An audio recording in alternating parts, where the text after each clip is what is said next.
दोस्तों, इस वीडियो में ऐसी 3 खबरों के बारे में चर्चा करेंगे जो टेलीविजन मीडिया और सोशल मीडिया पर छाई हुई है। पहली खबर है अमेरिका से। आज अमेरिका और भारत दोनों ही वैश्विक शक्ति बनने की दौड़ में हैं और यह डील उनके बीच के रिश्ते को एक नई ऊंचाई दे सकती है। लेकिन ये रिश्ता तभी टिकेगा जब उसमें संवेदनशीलता, समझदारी और संतुलन होगा। भारत को यह तय करना है कि उसे सिर्फ ग्लोबल लीडर बनना है या ग्लोबल, लेकिन अपने गांव, किसान और परिवार को साथ लेकर चलने वाला लीडर बनना है। भारत और अमेरिका के रिश्तों में एक नया मोड़ तब आता है जब दोनों देश आपसी व्यापार को लेकर एक ऐतिहासिक समझौते की ओर बढ़ते हैं। एक ऐसा समझौता जो एक तरफ भारत के उद्योगों को नया बाजार दे सकता है तो दूसरी ओर करोड़ों छोटे किसानों की नींव हिला सकता है। अमेरिका चाहता है कि भारत अपने डेयरी और कृषि बाजार को पूरी तरह से खोल दे, लेकिन भारत इस मुद्दे पर बेहद सावधानी से आगे बढ़ रहा है। ये मसला सिर्फ व्यापार का नहीं, बल्कि भारत की ग्रामीण अर्थव्यवस्था, आजीविका और आत्मनिर्भरता का है। भारत की धरती पर खेती सिर्फ एक काम नहीं, बल्कि एक संस्कृति है, और इस संस्कृति की सबसे मजबूत कड़ी है हमारे किसान। इन किसानों की मेहनत से न केवल देश का पेट भरता है, बल्कि करोड़ों परिवारों का जीवन चलता है। इनमें से अधिकांश किसान छोटे स्तर पर खेती करते हैं और दूध उत्पादन भी उनका एक बड़ा सहारा है। भारत की डेयरी इंडस्ट्री कोई साधारण व्यापार नहीं, बल्कि ये एक सामाजिक आर्थिक ढांचा है जो ग्रामीण भारत की आत्मा में बसता है। अब सोचिए, अगर इस आत्मा पर सीधा वार हो जाए तो क्या होगा? अमेरिका के डेयरी उत्पाद जो भारी सब्सिडी के कारण सस्ते दामों पर आते हैं, अगर भारत में बिना किसी रुकावट के पहुंचने लगे तो भारत का घरेलू डेयरी किसान कैसे टिक पाएगा? यही वो चिंता है जो भारत सरकार को इस ट्रेड डील पर हां कहने से रोक रही है। एसबीआई की रिपोर्ट कहती है कि अगर अमेरिका के लिए डेयरी बाजार खोल दिया गया तो हर साल लगभग 25 मिलियन टन अमेरिकी दूध और उससे बने उत्पाद भारत में आ सकते हैं। जरा सोचिए, इतनी बड़ी मात्रा का दूध बाजार में आएगा तो देश के किसानों का दूध कौन खरीदेगा? और खरीदेगा भी तो किस कीमत पर? इससे दूध के दाम गिरेंगे, किसानों की आमदनी गिरेगी और आखिरकार उनकी आजीविका खतरे में पड़ जाएगी। लेकिन तस्वीर का दूसरा पहलू भी है जो उतना ही महत्वपूर्ण है। अमेरिका के साथ अगर ये डील हो जाती है तो भारत को कुछ ऐसे फायदे भी मिल सकते हैं जिनका असर लंबे समय तक दिखाई दे सकता है। अमेरिका भारत में कोल्ड स्टोरेज, स्मार्ट एग्रीकल्चर और आधुनिक कृषि टेक्नोलॉजी में निवेश कर सकता है। इससे छोटे किसानों को नई तकनीक मिलेगी, पैदावार बढ़ेगी और बाजार में उनकी प्रतिस्पर्धा की ताकत मजबूत होगी। इसके अलावा इस डील से जेनरिक दवाओं के निर्यात में भी भारत को बहुत बड़ा फायदा हो सकता है। अमेरिका में हेल्थ केयर खर्च को कम करने के लिए सस्ती और गुणवत्ता वाली दवाओं की मांग लगातार बढ़ रही है और भारत इस क्षेत्र में अग्रणी है। इस व्यापारिक करार में वीजा नीति में भी कुछ डील मिलने की उम्मीद है, खासतौर पर H-1B जैसे प्रोफेशनल वीजा के लिए। इसका सीधा फायदा भारत के टैलेंटेड युवाओं को मिलेगा जो टेक्नोलॉजी और रिसर्च के क्षेत्र में अमेरिका में अपनी जगह बनाना चाहते हैं। इस डील से भारतीय कंपनियों की आउटसोर्सिंग क्षमता बढ़ेगी, जिससे देश के आईटी और सर्विस सेक्टर को और मजबूती मिलेगी। लेकिन सवाल ये है कि क्या इन तमाम फायदों की कीमत भारत के डेयरी किसानों को चुकानी पड़ेगी? भारत की अर्थव्यवस्था का एक बड़ा हिस्सा अभी भी खेती पर निर्भर है, और अगर इस क्षेत्र की रीढ़, डेयरी इंडस्ट्री, को कमजोर कर दिया गया तो सिर्फ आर्थिक नुकसान नहीं होगा, बल्कि सामाजिक संतुलन भी बिगड़ सकता है। किसानों की आमदनी घटेगी, उनके बच्चों की पढ़ाई प्रभावित होगी और गांवों में पलायन की समस्या और बढ़ेगी। अमेरिका की कोशिश यह है कि वह भारत के विशाल और तेजी से बढ़ते बाजार में अपने कृषि उत्पाद उतारे, लेकिन अमेरिका और भारत की खेती की संरचना में बुनियादी फर्क है।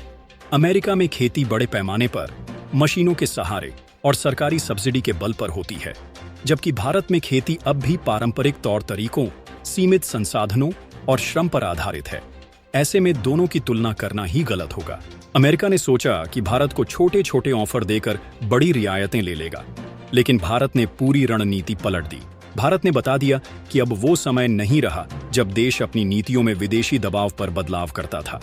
अब भारत आत्मनिर्भर है और रणनीतिक रूप से भी सक्षम है।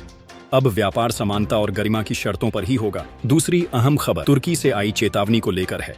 भारत की वायुसेना के बॉम्बर प्रोग्राम पर तुर्किश मीडिया ने सवाल उठाए, यहां तक कि उसका मजाक उड़ाया। रिपोर्ट्स के अनुसार भारत अपने वायुसेना के लिए ultra long range strike aircraft यानी बॉम्बर बनाने की योजना पर काम कर रहा है। यह विमान बिल्कुल रूस और अमेरिका के बॉम्बर जैसे होंगे, जिनकी रेंज 11 से 12,000 किलोमीटर तक होगी। बॉम्बर बनाना कोई साधारण कार्य नहीं है। इसके लिए हाई थ्रस्ट इंजन्स की जरूरत होती है, जिनकी क्षमता 180 किलो न्यूटन से अधिक हो। बॉम्बर में आमतौर पर 4 से 8 इंजन होते हैं और उनके निर्माण में अत्यंत उच्च तकनीकी विशेषज्ञता की जरूरत होती है। तुर्किश मीडिया ने भारत की क्षमता पर सवाल उठाते हुए कहा कि भारत ने न कभी बॉम्बर बनाया है और न ही उसका कोई अनुभव है, लेकिन भारत अब उस दिशा में आगे बढ़ रहा है।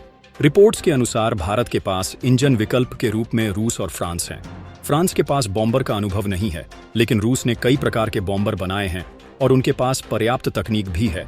भारत का यह कदम तुर्की, पाकिस्तान और चीन जैसे देशों के लिए स्पष्ट संदेश है कि भारत अब रक्षात्मक नहीं, आक्रामक रणनीतियों पर काम कर रहा है। बॉम्बर और अग्नि 6 जैसी मिसाइलें, जो 10,000 से अधिक किलोमीटर की रेंज रखती हैं, भारत की रणनीतिक गहराई को मजबूत करती हैं। अब तीसरी खबर, जो बहुत ही ऐतिहासिक और सामरिक महत्व की है, वह है भारत के नए एयर डिफेंस सिस्टम आकाश प्राइम का लद्दाख में सफल परीक्षण। यह परीक्षण इसलिए ऐतिहासिक है क्योंकि यह न सिर्फ एक नई मिसाइल तकनीक का परीक्षण था, बल्कि यह चीन को एक सख्त संदेश भी था। पहली बार भारत ने किसी इतने high and air defence system का टेस्ट चीन की सीमा के इतने करीब किया। आमतौर पर मिसाइल परीक्षण राजस्थान या दक्षिण भारत में होते हैं, लेकिन इस बार यह लद्दाख में हुआ। इसके पीछे वजह थी ऊंचाई और त्वरित प्रतिक्रिया। हिमालय की ऊंची चोटियों पर दुश्मन के ड्रोन, फाइटर जेट्स और क्रूज मिसाइलें अगर हमला करें तो उन्हें रोकने के लिए हाई एल्टीट्यूड इंटरसेप्टर की जरूरत होती है।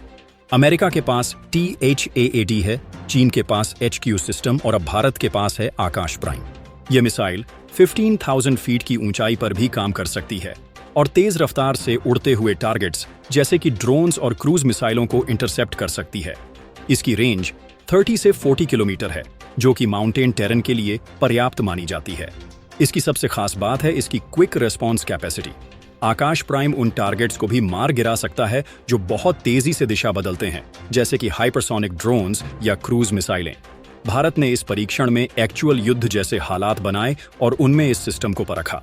इस परीक्षण ने यह भी साबित किया कि भारत अब अपनी रक्षा नीति को सिर्फ प्लेन्स या डेजर्ट फोकस नहीं रखेगा, बल्कि हाई एल्टीट्यूड इलाकों में भी दुश्मन के लिए तैयार रहेगा। आकाश प्राइम जल्द ही सेना को सौंपा जाएगा और इसे लद्दाख, अरुणाचल और सिक्किम जैसी सीमावर्ती जगहों पर तैनात किया जाएगा। भारत के इन तीनों रणनीतिक कदमों से यह भी स्पष्ट हो गया है कि अब भारत केवल वैश्विक शक्तियों के साथ घंटों की बातचीत और डिप्लोमैटिक भाषा पर निर्भर नहीं है। भारत अब व्यावहारिकता, स्वाभिमान और स्पष्ट संप्रभुता की बात करता है। अमेरिका के साथ हुई बातचीत में यह बात सामने आई कि भारत किसी भी दबाव में आने वाला नहीं है। उसने बड़े ही शांत और दृढ़ स्वर में कहा कि हमारी प्राथमिकता हमारी जनता है, हमारे किसान हैं, हमारी इंडस्ट्री है। कोई भी डील अगर इन मूल स्तंभों को नुकसान पहुंचाती है तो वह डील भारत के लिए स्वीकार्य नहीं होगी। भारत की यह नई नीति केवल व्यापार तक सीमित नहीं है, बल्कि यह उसके कूटनीतिक रवैये में भी दिख रही है। चाहे वह QUAD में अपनी भूमिका हो या इंडो पैसिफिक में अपनी रणनीति, भारत अब कोई छोटा भागीदार नहीं, बल्कि एक निर्णायक शक्ति के रूप में उभरा है। आने वाले समय में इस नीति का असर भारत की विश्वसनीयता और उसके प्रति सम्मान पर भी स्पष्ट रूप से देखा जाएगा। यही समय है जब भारत ने शब्दों से आगे बढ़कर अपने निर्णयों से दुनिया को बता दिया है कि अब उसे हल्के में नहीं लिया जा सकता। इन तीनों घटनाओं का एक साझा संदेश है, भारत अब रणनीतिक रूप से आत्मनिर्भर और नीतिगत रूप से अडिग हो गया है।